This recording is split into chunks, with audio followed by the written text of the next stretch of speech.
Straight of Hormuz में US navy की massive patrolling चल रही है। उनका मिलिट्री ऑब्जेक्टिव बिल्कुल क्लियर है, ईरान के कमर्शियल शिप्स का रास्ता ब्लॉक करना और उनके मैरिटाइम ट्रेड को पूरी तरह रोक देना।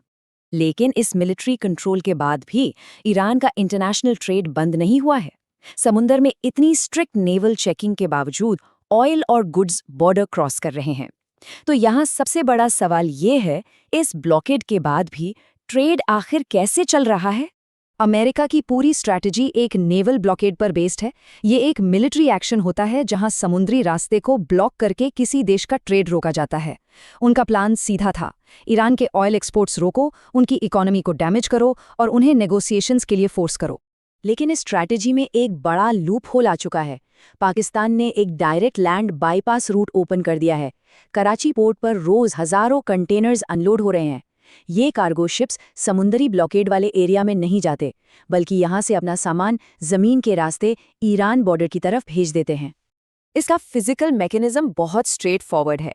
जो शिप्स पहले स्ट्रेट ऑफ हॉर्मुज़ से गुजरने वाले थे, वो अब बाईपास करके कराची और ग्वादर पोर्ट्स पर आते हैं।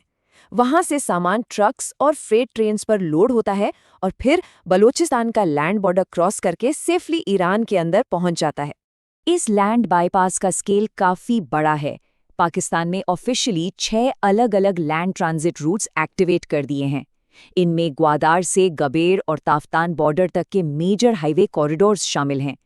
ये सभी रूट्स मिलकर ईरान को एक कंटिन्यूअस सप्लाई लाइन प्रोवाइड कर रहे हैं। टेक्निकली इंटरनेशनल लॉ के अंदर ये एक्टिविटी इलीगल नहीं है। पाकिस्तान एक सॉवरन कंट्री है और अपने लैंड बॉर्डर्स पर उनका पूरा कंट्रोल है।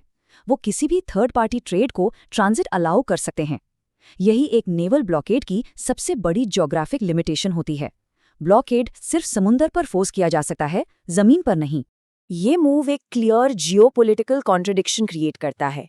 एक साइड पाकिस्तान अमेरिका का सिक्योरिटी पार्टनर है और अपनी इकोनॉमी के लिए IMF लोन्स पर कंप्लीटली डिपेंड करता है, और दूसरी साइड वो इस ट्रांजिट रूट के थ्रू ईरान को इकोनॉमिक आइसोलेट होने से बचा रहा है और एक मेजर इकोनॉमिक फैसिलिटेटर बन चुका है। पाकिस्तान के पास ऐसा करने के कॉन्क्रीट इकोनॉमिक रीजंस हैं। उन्हें इन नए ट्रांजिट रूट से डायरेक्ट ट्रांजिट फीस और रेवेन्यू मिलता है, जो उनकी इकोनॉमी के लिए ज़रूरी है। इसके अलावा उनकी डोमेस्टिक एनर्जी नीड्स पूरी करने के लिए ईरान से लगातार ऑयल सप्लाई आ रही है। ये पूरी balancing foreign policy directly Pakistan की मिलिट्री और army chief Asim Munir control कर रहे हैं। इस ऑल्टरनेट लैंड रूट का डायरेक्ट नतीजा ये है कि यूएस की maximum pressure strategy effectively fail हो रही है। अगर किसी भी नेवल ब्लॉकेड को लैंड बॉर्डर्स के थ्रू इजीली बाईपास किया जा सकता है, तो सारे इकोनॉमिक सैंक्शंस बेअसर हो जाते हैं। इस होल को देखकर फ्यूचर में दूसरे नेशंस भी यही ट्रांजिट पैटर्न कॉपी कर सकते हैं। इस नई रियलिटी ने अमेरिका को एक डिफिकल्ट स्ट्रेटेजिक डिलेमा में डाल दिया है। अगर वो पाकिस्तान पर डिप्लोमेटिक प्रेशर डालते हैं, तो एक की मिलिट्री एलाई से कॉन्फ्लिक्ट होगा। अगर इस बाईपास को कंप्लीटली इग्नोर करते हैं, तो उनके सैंक्शंस का कोई इम्पैक्ट नहीं रहेगा। और अगर ब्लॉकेड को जमीन तक एक्सपैंड करने की कोशिश करते हैं, तो डायरेक्ट मिलिट्री कॉन्फ्लिक्ट का रिस्क बढ़ जाएगा। इस पूरी सिचुएशन में डायरेक्ट एडवांटेज ईरान को मिला है।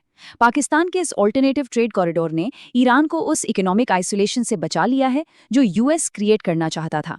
रिजल्ट यह है कि अब ईरान पर अमेरिका की टर्म्स मानने का फाइनेंशियल प्रेशर लगभग खत्म हो चुका है। इस जियोपॉलिटिकल टेंशन का डायरेक्ट इफेक्ट अब ग्लोबल क्रूड ऑयल प्राइसेस पर ट्रेस हो रहा है। जो ऑयल प्राइसेस पहले $80 पर बैरल पर थे, वो सी रूट्स डिसरप्ट होने की वजह से $110 तक पहुंच चुके हैं।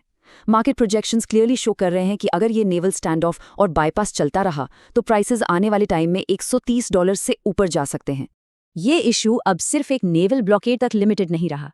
जब तक यूएस नेवी समुंदर ब्लॉक करेंगी और पाकिस्तान अपना लैंड बाईपास ओपन रखेगा, global oil supply chain directly affected रहेगी।